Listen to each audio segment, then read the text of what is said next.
In the chaotic orchestra of war, there is one sound that terrifies a tanker more than the whistle of incoming mortars or the scream of diving Stukas. It is not a loud sound. In fact, it is the absence of sound. It is the sudden sputtering cough of a 30-ton war machine choking on air. We call this the dry death. And in late August of 1944, as General Patton's Third Army raced across France toward the German border, the dry death was killing more tanks than the Wehrmacht was. Patton was pushing his armoured divisions harder and faster than any force in military history, devouring the map mile by bloody mile. But speed has a price. A single armoured division drinks 60,000 gallons of gasoline every single day. The supply lines, those critical veins carrying the lifeblood of the army, were stretched across 400 miles of cratered roads. They were stretched until they snapped. At a forward logistics depot near the Belgian border on the morning of August 28th, the war had ground to a halt. Not because of enemy fire. The war had stopped because of mud. Thick, viscous, relentless European mud that swallows boots and tires and hope. Inside the command tent, Captain Thornton Aldridge stood behind his field desk like a man from a recruitment poster. His uniform was pressed, his collar starched, his fingernails impossibly clean. He was a bureaucrat who fought the war with a fountain pen. Standing opposite him was a tank commander from the front lines, covered in grime eyes, bloodshot and desperate. "Captain Aldridge, you do not understand," the tanker pleaded. "My platoon is stuck 4 miles past the ridgeline. We are sitting ducks. If we do not get fuel by nightfall, we are going to have to spike the guns and abandon the tanks." Aldridge did not look up from his paperwork. He adjusted his wire-rimmed glasses and sighed. "Lieutenant, I cannot change the laws of physics. Look outside. The main supply route is a swamp. My GMC trucks weigh over 13,000 pounds empty. When loaded with fuel, they push 23,000 pounds. If I send them out on those roads, they will sink to their axles. The soil-bearing capacity is 2.5 pounds per square inch. The GMC exerts 4.1. The mathematics are quite clear. So we just die. I will not authorize a convoy until conditions improve. That is final. Dismissed." The tanker stormed out into the rain. Aldridge brushed invisible dust from his sleeve and returned to his inventory lists. He was following the manual, and in his world, the manual was never wrong. But outside, leaning against the corrugated metal wall of the maintenance shed, someone else had heard every word. Technical Sergeant Emmett Grisham lit a cigarette, shielding the flame with scarred hands permanently stained with grease. Emmett was 40 years old, with a face carved from old leather, all hard angles and crow's feet. He was not a soldier by nature. He was a mechanic, an engineer. He spoke the language of pistons and gears better than he spoke English. Emmett took a long drag, the smoke mixing with the cold rain. He watched the dejected tanker walk away, then looked at the row of massive GMC trucks bogged down in the staging area, their tires sunk 14 inches into mud. Aldridge was a coward, but he was right about one thing. The big trucks were too heavy. "He is going to let them die, ain't he, Wrench?" The voice came from beside him. Private Silas Kern, the kid, 19 years old, fresh from a Kansas cornfield with a face that had not yet learned to hide fear. "Aldridge cares more about his career than the boys on the line," Emmett grunted. "He is waiting for perfect conditions, but war is not perfect, kid. So what do we do?" Emmett did not answer immediately. He reached into his pocket and pulled out a small, battered photograph. A little girl with braids and a gap-toothed smile looked back at him. Nora, his daughter. 7 years old now, back in Detroit, probably sleeping at this very moment in her grandmother's house on Verner Highway. Emmett had not seen her in 18 months. He had left Detroit in February of 1943, 3 days after her 6th birthday, because he could not stand to look at her face anymore. Every time he saw Nora, he saw her mother. And her mother was dead. Catherine had died the day Nora was born. Childbirth complications. So Emmett had run. He had volunteered for the army because cowards run away. But he wrote to Nora every week. Simple words. "Daddy is fixing trucks in the war. Daddy will come home soon." Every time he tightened a bolt, he was doing it so that one day he could go home and look his daughter in the eyes again. If the tanks stopped, the war stopped. If the war stopped, Emmett did not go home. "We do not wait," Emmett said quietly, tucking the photograph back over his heart. "We improvise." Emmett walked through the rain and stopped in front of a vehicle nobody else was looking at. A Ford G8T, the 1942 model. A 1.5-ton commercial truck, essentially a farm vehicle painted olive drab. It looked pathetic compared to the war machines around it. It had no armor. A stray bullet would punch through its door like wet cardboard. But Emmett saw what others did not. "What are you looking at that heap for?" Silas asked. "That is the laundry truck. "It is light," Emmett murmured, walking around the Ford slowly. He kicked the tire. "It weighs 6,200 pounds empty. Half what a GMC weighs. It has a Ford inline-six, 239 cubic inches, 90 horsepower. And look at these tires. Narrow footprint, low ground pressure, maybe 1.8 pounds per square inch." He turned to Silas. "It will not sink, kid. It will skate right over that mud. But wrench, it does not have a tank. It does not have a pump. You cannot just throw gas cans in the back." Emmett grinned. It was not a nice grin. It was the grin of a man about to break every rule in the manual. "Who said anything about gas cans? Go get the welding torch and find me 4 55-gallon drums. We are going to do a little surgery." "Aldridge will have our hides," Silas whispered. "Let me worry about the captain. You just get me that torch." Emmett opened the Ford's door and sat in the driver's seat, gripping the thin steering wheel. This was not a tank. It was not a hero's chariot. It was just a truck. But tonight, it was going to become a lifeline. Emmett turned the key. The engine hesitated, then caught with a steady purr. The heartbeat of American industry waking up to do a job the generals could not figure out. They worked through the night like surgeons over a dying patient. The maintenance shed became a theatre of sparks and grinding metal and the smell of burning paint. Emmett was not modifying the Ford. He was butchering it, rebuilding it, transforming it. "Pull, kid! Put your back into it!" Silas gritted his teeth, yanking on the crowbar. With a sickening crack, the wooden side panel splintered and came free. "We are destroying a perfectly good truck," Silas panted. "This truck was useless," Emmett muttered. "It was a glorified wheelbarrow. Now hand me the torch." The Ford now looked like a skeleton, its cargo bed gone, exposing the naked chassis rails. Emmett pulled his welding goggles down and lit the oxyacetylene torch. The flame hissed to life, blue and deadly. "The problem is, we do not have a tanker," Emmett shouted over the hiss. "So we build one." He pointed to 4 55-gallon steel drums arranged in the corner. Standard issue, dented and rusted. Emmett was not going to load them. He was going to fuse them together into a single continuous reservoir. He began to cut and weld, joining the drums end to end. Sparks cascaded like molten gold. The smell of ozone filled the shed. It was dangerous work. If even one drum had lingering fumes, the heat would turn the shed into a crater. But Emmett worked with surgical precision, honed over 20 years on the Detroit assembly lines. Silas watched in awe. This was not maintenance. This was alchemy. But a reservoir was useless without a pump. Gravity was too slow. They needed pressure. "The pump!" Silas shouted. "How do we get the gas into the Shermans fast enough?" Emmett flipped his goggles up, eyes bright. He pointed at the Ford's transmission. "The G8T has a power takeoff unit. Normally you use it to run a winch or thresher. We are going to reroute it." Emmett crawled under the truck, dragging a heavy cast-iron Waterous Model 36 pump scavenged from a broken fire truck. He began bolting it to the frame, jury-rigging a drive shaft from transmission to pump with whatever parts he could scavenge. It was ugly, a mechanical abomination. But if his calculations were correct, the truck's engine would power the pump, sucking fuel from the drums and blasting it out at 50 gallons per minute. A Sherman held 165 gallons. He could fill a tank in under 4 minutes. 4 minutes, the difference between life and death. He was tightening the final bolt when the shed doors banged open. "What in God's name is going on in here?" Captain Aldridge stepped into the light, his polished boots recoiling from the oil-stained floor. He looked at the splintered wood, the mutilated truck, the unauthorized equipment. His face turned purple. "Grisham, I gave a direct order to stand down. You are destroying government property. You are modifying a vehicle without authorization. This is a court-martial offense. Kern, call the military police." Silas froze, terrified. But Emmett stood up slowly, towering over the captain. "You can arrest me, Captain," Emmett said, his voice low and dangerous. "You can throw me in the stockade, but do you hear that?"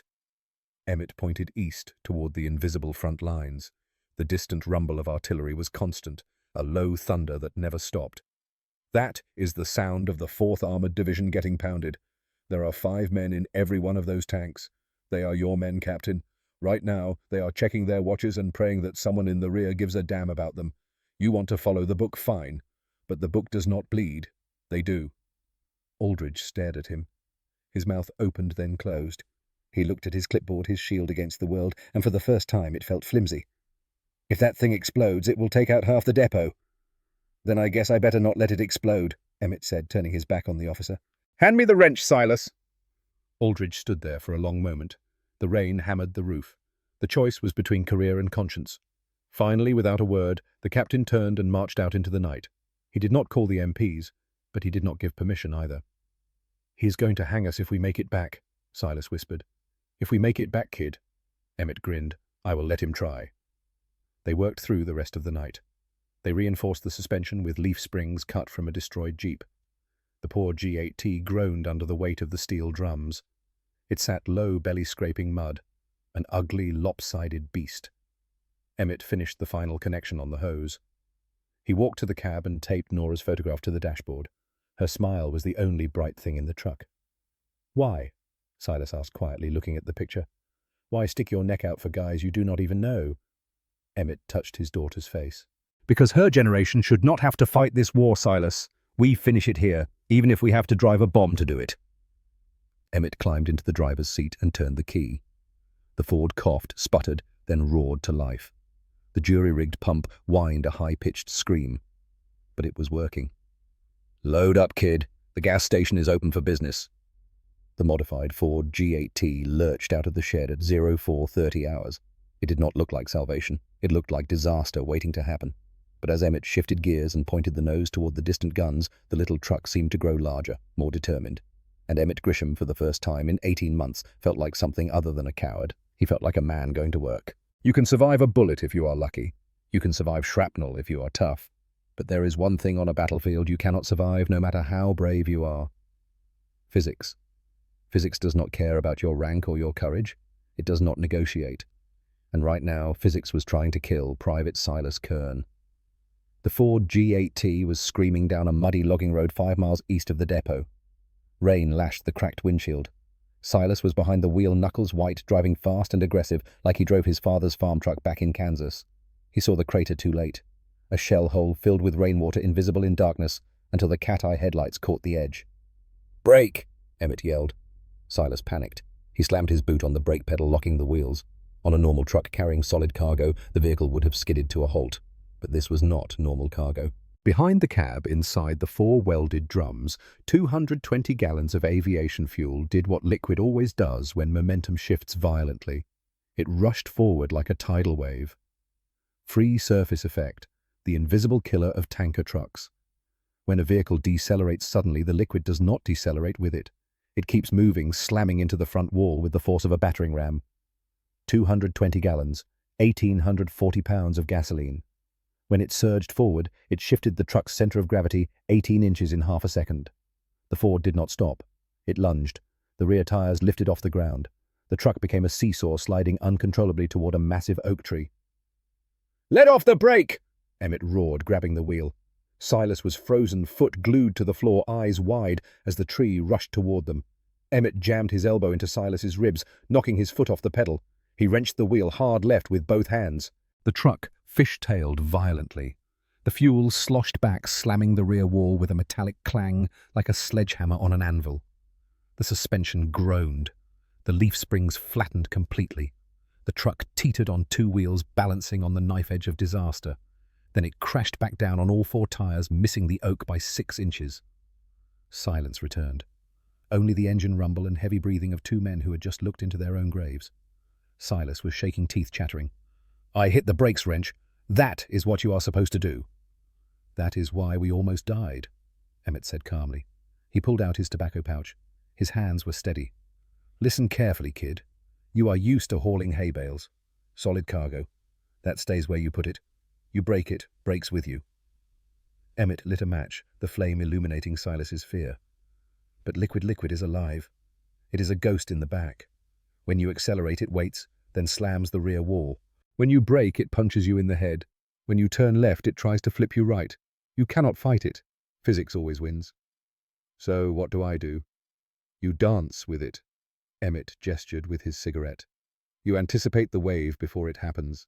Brake early and gentle. Turn wide and smooth. Feel the weight shifting and compensate before it becomes a problem. If you fight the liquid wins. And if the liquid wins, we explode. Now get out. I am driving." For the next 30 minutes, Emmett gave Silas a masterclass in physics no textbook could teach.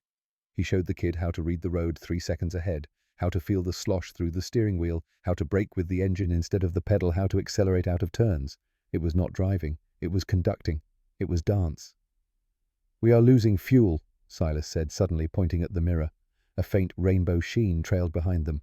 The weld leak had gotten worse. The vibration was working the crack open millimeter by millimeter. Emmett did the math. 2 gallons per hour. They had been driving 2 hours. 4 gallons gone. Maybe 2 more hours to the front. 8 gallons total loss. They had started with 220. Minus 8 was 212. Still enough for 1 tank. Maybe 2 if they were only half empty. "We are still good," Emmett said, but his jaw tightened. "What if it gets worse? Then we drive faster." They drove in silence. The road climbed into the forested hills of the Ardennes. Trees crowded close branches reaching like skeletal fingers. Emmett killed the headlights completely, relying only on the tiny cat-eye slits. The world shrank to a tunnel of mud and darkness. "Why turn off the lights?" Silas whispered. "Because if we can see, the Luftwaffe can see. Night fighters have been hunting supply convoys all week. Headlights are like ringing a dinner bell." The atmosphere changed. They were in the void now. No man's land between the depot and the chaos of the front. Emmett ripped a wire loose under the dashboard. The radio went dead. "Why did you do that?" "So Aldridge cannot call us back. We are off the map now, kid. No orders, no backup, just us and this truck and a promise." Every bump sent waves slamming against the drums. Thud, splash, thud, like riding a living creature feeling its heartbeat through the chassis. Then Emmett saw it. On the horizon the sky was flickering. Bursts of orange and white followed by the dull thump-thump-thump of heavy ordnance. "That is Filliers Gap," Emmett said quietly. "That is where the 4th Armoured is dying." The road descended into the valley. Emmett spotted a small sign, "Forward Medical Station, 200 yards." He turned onto a narrow track. "Where are we going?" Silas asked. "We need medical supplies. A wrench will not save us if we get hit." The field hospital was a collection of canvas tents in a muddy clearing, a place of misery and miracles. The air smelled of antiseptic and blood. Wounded soldiers lay on stretchers in the rain. Emmett killed the engine. "Stay with the truck. Guard that pump with your life. If anyone smokes near it, shoot them." Emmett walked toward the main tent. A woman stepped out, wiping bloody hands on her apron. She was maybe 32, with exhausted eyes that had seen too much. Nurse Margot Brennan. "I heard a rumor," Margot said, voice husky. "Some mechanic building a bomb on wheels. I should have known it was you." "It is not a bomb, Margot. It is a fuel delivery system. It is a coffin." She walked to the Ford, looked at the welded drums, then back at him. "Where are you going?" "4th Armoured is pinned at Filliers, out of gas. If I do not get fuel to them, they are finished." Margot looked at his grease-stained hands. She knew the difference between men who followed orders and men who followed a calling. "You need supplies." She reached into her apron and pulled out a small metal tin, pressing it into his hand. "Morphine syrettes, sulfur powder bandages. If that fuel goes up, these will not help, but if you survive the blast, maybe they will keep you alive long enough." Emmett closed his fingers around the cold tin. "How is she?" Margot asked softly, nodding toward the truck where she knew he kept a photograph. "Nora is 7 now," Emmett said, voice cracking slightly. "I am doing this so she stays 7, so she grows up in a world where we finished the job." Margot touched his arm grip strong. "Then do not be a hero, Emmett Grisham. Heroes get medals on coffins. Be a father. Fathers come home." She held his gaze for 3 seconds. Understanding, respect, fear, hope. Then she stepped back into the shadows. Emmett stood in the rain, the morphine tin burning in his palm. "Fathers come home." He walked back to the truck. Silas was waiting nervously. "Who was that?" "Our conscience," Emmett muttered, putting the tin in his breast pocket next to Nora's photo. Before he could start the engine, the salvaged radio crackled to life. Static, then a desperate voice from the bottom of a well. "Iron Fist to any station. Iron Fist to any station. We are down to 3 rounds. Fuel is 0. Kraut's moving up the East Ravine. This is Sergeant Kovar. We are signing off. God help us." The signal died. Silas looked at Emmett, eyes wide with panic. "That is them. We are not going to make it in time." Emmett gripped the wheel knuckles white. He felt the engine vibration, smelled the leaking gasoline, felt the morphine tin and Nora's photograph against his heart. "They are not signing off yet," Emmett growled. He shifted into gear. The transmission ground together violently. "Hold on, kid. We are done practicing. Now we dance for real." The Ford surged forward into darkness. The speedometer climbed, 30, 35, 40 miles per hour. Emmett was no longer dancing with physics. He was wrestling with it, challenging it, daring it to kill him before he completed his mission. The road curved and Emmett did not slow. He felt the liquid surge right compensated left. The truck drifted through the turn like a race car, all four tires on the edge. But Emmett held it. He had spent 20 years building these trucks. He knew every rivet, every bolt, every weakness. He knew exactly how far he could push before the machine died. They roared through the forest branches, scraping like fingernails on a coffin. The artillery fire grew closer, louder. The ground trembled with each impact. Then, through the trees ahead, Emmett saw movement. Not headlights, spotlights. Powerful German spotlights cutting through darkness. "Emmett," Silas' whispered voice strangled. "What is that?" Emmett's blood turned to ice. He knew that sound. A high-pitched squeal of metal on metal, steel tracks grinding against steel wheels, and underneath a deep guttural diesel growl you could feel in your chest. "That is not ours," Emmett said quietly. "What do you mean?" "Shermans have Ford V8 gasoline engines. They roar. That sound, that is a diesel. Maybach HL120. 300 horsepower. Those are overlapping steel plate tracks, not our rubber blocks." Emmett's jaw clenched. "That is a German Panzer IV, and we just drove right down its throat." The spotlight swung toward them, painting the windshield in blinding white. Silas and Emmett were completely exposed in a truck filled with enough gasoline to vaporize a city block. They had been found. Courage is not the absence of fear. Courage is doing your job while your heart tries to punch through your ribcage and your brain screams at you to run. Blinded by the Panzer's spotlight, Emmett did not reverse. He froze. "Do not move," Emmett hissed, hand clamping Silas's knee. "Do not breathe. It is a tank wrench. It is going to turn us into mist. It is a predator. Predators react to movement, so we give it none." The Panzer IV sat 30 yards away, engine idling with that guttural chug. The turret rotated slowly, the 75mm cannon swinging like a curious dinosaur's head. The spotlights swept over the Ford from front to back, lingering on the wooden rails, mud-caked wheels, the absurd welded drums. For 5 agonizing seconds, the German commander hesitated. Why?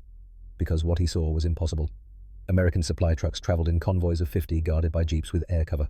They did not drive alone at night in contested territory, looking like junk assembled by a blind man. The German did not see a threat. He saw a mistake, a lost farm truck, abandoned debris, something so pathetic it was not worth an 88mm shell. "He is confused," Emmett breathed, "wondering if we are worth the ammunition." The spotlight lingered one more heartbeat. Then it flicked away, swinging back to the road. The turret began returning forward, dismissing the Ford as beneath notice. Emmett's muscles coiled like steel springs. His foot hovered over the accelerator hand, gripping the gearshift. He was counting, waiting for the exact moment. The Panzer's engine note changed as the driver prepared to move forward. "Now!" Emmett hissed. He did not reverse. He stomped the accelerator and threw the wheel hard right. The Ford did not retreat. It charged, diving off-road into dense underbrush. Branches exploded against the windshield. Small trees snapped like toothpicks. Behind them, the German realized his mistake a fraction too late. The Hull machine gun opened fire. Tracer rounds tore through the night, brilliant red streaks passing through the spot where the Ford had been 2 seconds earlier. "Go, go, go!" Silas yelled, holding the dashboard as the truck bounced violently. "I am going!" Emmett wrestled the wheel like fighting a living thing. The fuel slammed against the drums. Thud, thud, thud. Behind them, the Panzer began to turn, crashing through the forest, but the monster was heavy. 25 tons. It could not navigate the tight gaps between mature oaks. The Ford was light, 6,000 pounds, and desperate. Emmett aimed for every narrow space the Panzer could not follow, using the forest itself as a weapon. They broke through the tree line onto a dirt track. Emmett straightened the wheel and shifted up. The speedometer climbed past 45. Behind them, the Panzer emerged turret rotating to track them. The German gunner had a clear shot. Crack! The 88mm shell screamed past, missing by 10 feet. It impacted a tree ahead and detonated. The shockwave rocked the Ford sideways. Emmett fought the wheel, kept the truck moving. His mind calculated distances and speeds with engineering precision. Panzer 25 miles per hour. Ford 45. 20 mile per hour differential. The gap would widen 30 yards every 10 seconds. But the gunner just needed luck once. And luck in warfare is statistical inevitability. "There," Silas pointed. A creek bed cut across the path, maybe 3 feet deep. Emmett made the decision instantly. He yanked the wheel and aimed into the creek. The truck plunged down, water spraying. The Panzer, too heavy, stopped at the edge. If it followed, it would bog down. The German commander knew this. He stopped main gun tracking, but the angle was wrong. The depression too steep. Emmett drove along the creek for 200 yards before angling back up. When he looked in the mirror, the Panzer was gone. They had escaped. "We made it," Silas gasped, laughing with manic relief. "Check the fuel gauge," Emmett said quietly. Silas looked. His laughter died. The leak was much worse. The violent off-road driving had ripped the crack wide open. Fuel poured out at an alarming rate. According to the gauge, they had maybe 180 gallons left. "Emmett," Silas said slowly, "a Sherman holds 165 gallons. We only have enough for one tank now." Emmett's jaw tightened. He kept driving, pushing harder, trying to outrun the mathematics catching up to them. 10 minutes later, through a gap in the trees, they saw it. A clearing, maybe 400 yards across. In the center, arranged in a defensive triangle, were 3 M4 Sherman tanks. Silent, dark, motionless. "Are they dead?" Silas whispered. "No," Emmett said, spotting movement. A hatch popped open. "Just sleeping." Emmett flashed the headlights. 3 short, 1 long, 3 short. Morse code. V for victory. A figure emerged from the lead tank's turret, face black with soot eyes, sunken with exhaustion. "Get that thing in here," the tank commander roared over distant mortar fire. "Kraut's moving up the east ravine 500 yards out." Emmett drifted the Ford sideways, sliding into the clearing between the 3 tanks. He killed the engine. The sudden silence was profound. "Kid man the pump," Emmett ordered. Silas scrambled out and ran to the back. He engaged the PTO lever. Mechanical clunk as the power takeoff connected to the pump. The engine RPM dropped. The waterous pump began to scream a high-pitched whine like a blender crushing rocks. "Too loud!" Silas yelled. "They will hear us in Berlin." "Let them hear." Emmett grabbed the rubber hose and dragged it toward the nearest Sherman. The tank commander met him at the rear hull fuel cap. His name tape read Kovar. He looked 30 but seemed 50. "You crazy son of a bitch," Kovar said, voice rough with emotion. "You actually came." "Service with a smile," Emmett grunted, jamming the nozzle into the fuel intake. "Open your cap, Sergeant." Kovar twisted the cap off. Emmett locked the coupling. "Open the valve, Silas." The pump shuddered. The hose stiffened as pressure forced gasoline through. The fuel began to flow. Glug, glug, glug, the most beautiful sound in the world. But the pump noise had a price. From the tree line 300 yards away, muzzle flashes sparked. A heartbeat later, bullets slapped the Sherman's armor. Ping, ping, ping. "Infantry!" Kovar yelled, dropping into his turret. "German scouts heard the pump." "Emmett, get down!" Silas screamed. "I cannot!" Emmett yelled back. The jury-rigged fitting had no automatic shutoff. If he let go, pressure would blow the nozzle out and spray gasoline over the 600-degree engine deck. "I have to hold it." Emmett stood exposed on the tank's back, hunched over the fuel connection, like protecting a candle flame in a hurricane. A sitting target. Silas grabbed his M1 Garand and started firing blindly into the trees. The rifle kicked. Brass clinked on mud. "Hurry!" Silas screamed. "Please, God, hurry!" Bullets whizzed past Emmett's head like angry hornets. One struck the Ford's fender, punching clean through. Another ricocheted off the turret with a sound like hammer on anvil. Emmett did not flinch. He stared at the connection, willing the liquid faster.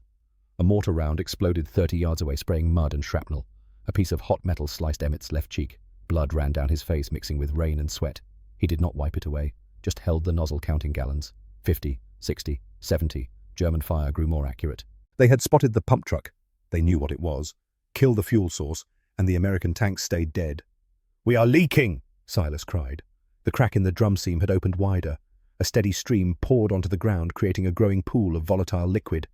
"Keep pumping!" Emmett roared. "Almost there!" 80, 90, 100. Then the sound Emmett had been dreading cut through chaos. The distinctive clank-squeak-clank of German tank tracks. A different Panzer IV one that had been lying in ambush near the gap was breaking through the north tree line. Its long barrel lowered, taking aim. "Tank!" Silas screamed, voice breaking. "We have to go now." "Not yet." Emmett held the nozzle with both hands. 110, 20, 30. The Panzer stopped engine settling to idle, taking careful aim. At this range, 200 yards, it could not miss. Kovar's voice crackled over the external speaker. "Grisham, she is wet.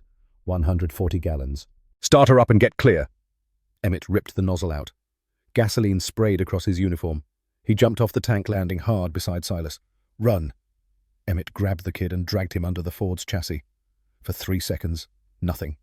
The world held its breath. The Panzer's gun made a tiny adjustment. Left, down, boom! The 88mm shell whistled overhead, missing the low-profile Ford by 18 inches and exploded in the trees. The German had aimed for a standard truck height. The weighted-down Ford sat 6 inches lower. The shell sailed harmlessly over. Then the ground shook with American fury, waking up. Vroom! The 500-horsepower Ford GAA V8 of Iron Fist roared to life. It coughed black smoke, then settled into thunderous idle you could feel in your teeth. The turret began rotating. Not manually, hydraulically, powered by fresh fuel. The Sherman's turret whipped around with mechanical whine, faster than the Panzer's manual traverse. Much faster. "Target acquired," came Kovar's voice like an angry god. "Range 200 yards. Load armor piercing." Crack! The Sherman's 76mm gun fired. The muzzle flash lit the clearing like a flashbulb. The M62 shell left the barrel at 2,600 feet per second, crossing 200 yards in a quarter second. It hit the Panzer's front glasses just below the driver's viewport. German armor was good. But physics is physics. The American shell punched through 40mm of face-hardened steel like tinfoil. The Panzer shuddered. For a moment, nothing. Then the ammunition inside cooked off. The tank exploded from within. A tower of orange flame shot 50 feet up, illuminating the battlefield like a second sun. The turret separated from the hull and flipped end over end, crashing 30 yards away. Emmett lay in mud, covered in gasoline blood and oil chest heaving. Next to him, Silas was crying and laughing simultaneously. We did it, Silas choked. We actually did it. Emmett slowly sat up, ears ringing. He looked at the burning Panzer, then at the Sherman engine purring crew alive. The other 2 Shermans were starting their engines. Tank crews ran between vehicles carrying jerry cans filled from the Ford's remaining fuel. The beasts were waking. All 3. Emmett reached into his pocket with trembling fingers. He pulled out Nora's photograph. Damp with rain and blood, but her smile still visible. Still bright. "Yeah, kid," Emmett said, voice rough. "We opened the gas station." But even as he said it, he saw the problem. The Panzer's explosion had sent shrapnel flying. A jagged piece of armor plate, still glowing red-hot, had embedded itself in the largest fuel drum. Gasoline began pouring out. Not dripping, pouring, and the metal fragment was hot. Very hot. "Everybody clear," Emmett roared, scrambling up. "The truck is going to blow." The tank crews heard the urgency. They did not ask questions. They ran, scattering like shrapnel from a grenade. Emmett counted. 8 seconds for soldiers weighed down with gear to get far enough that the blast would not kill them. Then he grabbed Silas and threw them both into a muddy shell crater 20 feet away. The Ford G8T erupted. Not an explosion, an eruption. All 4 drums detonated simultaneously, remaining gasoline vaporizing and igniting in a fraction of a second. The fireball was so bright it cast shadows for half a mile. The heat so intense Emmett felt his hair singe from 20 feet away. The shockwave drove air from their lungs. When Emmett looked up, the Ford was gone. Not damaged. Gone. Nothing left but twisted chassis and 4 wheels. Everything else vaporized or scattered in 1,000 burning fragments. The truck that had carried them through hell and physics and German tanks was dead. Emmett lay in mud, arm thrown over Silas to protect him from debris. He could not hear anything but ringing. But he could feel the vibration as the 3 Shermans began to move, engines powered by the fuel he had delivered. He could feel Nora's photograph still tucked against his heart. "Wrench," Silas said, voice sounding underwater. "They are going to make it." Emmett pulled the photograph out with shaking hands. Edges singed, paper torn, but Nora's face still there. "Yeah, kid, we are going home." The 3 Shermans rolled past, heading east toward the guns. Kovar's voice crackled over the external speaker. "4th Armored Actual, this is Iron Fist. We are mobile. Repeat, mobile and combat effective. En route to Rendezvous Alpha. Thanks to one crazy mechanic with a death wish." The tanks disappeared into smoke and darkness, very much alive. The sun was rising over Belgium when they made it back to the depot in a recovery jeep. Emmett climbed out, moving like an old man. His shoulder was bandaged, face crusted with dried blood, uniform burned and torn and soaked with gasoline. Waiting in the depot yard was a man Emmett had never seen. He wore a leather bomber jacket and the silver eagles of a colonel. He walked with a slight limp, leaning on a cane. Colonel Virgil Hackett, 4th Armored Division Commander. Technical Sergeant Emmett Grisham, Hackett said quietly, but with absolute authority. Emmett tried to salute. His arm would not cooperate. At ease, Sergeant. I just got off the radio with Kovar. The 4th Armoured pushed 18 miles this morning. Broke through the German defensive line. 47 men are alive right now because of what you did. Hackett pulled a paper from his jacket. I am told you have a daughter, 7 years old, Detroit. Yes, sir, Emmett said quietly. What do you need, Sergeant? Emmett looked at the colonel, then at the smouldering Ford wreckage being hauled past on a flatbed, then at Nora's photograph clutched in his hand. A discharge, sir. I got a little girl who needs her father. Colonel Hackett signed the papers right there using the Jeep hood as a desk. 3 months later, on a cold March morning in 1945, Emmett Grisham stepped off a train at Michigan Central Station in Detroit. His left arm was in a sling. His face carried new scars that would never fade. But he was home. Nora was waiting on the platform holding her grandmother's hand. She was 8 now, taller, braids longer, but her smile exactly the same. When she saw him, she broke free and ran. Emmett dropped to one knee and caught her with his good arm. Daddy, Nora cried into his shoulder. Grandma says you fixed trucks in the war. Did you fix a lot? Just one, sweetheart, Emmett whispered, voice breaking. Just one truck, but sometimes that is enough. Years later, in 2024, an elderly woman stood in the Henry Ford Museum in Dearborn, Michigan. She was 87, leaning on her grandson's arm. They stopped before a restored Ford G8T on a raised platform under spotlights. The fuel drums had been re-welded, the chassis straightened, but you could still see the scars, bullet holes, burn marks. A brass plaque read, Emergency Fuel Transport Vehicle, modified and operated by T. Sergeant Emmett Grisham, August 1944. Delivered critical fuel to isolated tank units during the liberation of Belgium. His improvised design was copied by field mechanics across the European theatre. 127 similar vehicles were constructed before war's end. The grandson, 19, read the plaque and looked at his grandmother. Nana, is this really the truck Grandpa built? Nora Grisham looked at the Ford for a long time. She remembered the photograph her father had carried survived fire and explosions and war. She still had it framed on her mantel. He built more than this, sweetie, Nora said softly. He built a road home, for himself, for 47 other men, for all of us. She reached out and touched the scarred metal of the hood, cold under her fingers. But she could still feel the echo of her father's hands, the hands of a man who understood that wars are not won by men holding guns. They are won by men holding wrenches, by fathers who know that going home means making sure other fathers can go home too. That is not heroism, that is just mathematics. And sometimes mathematics is all you need.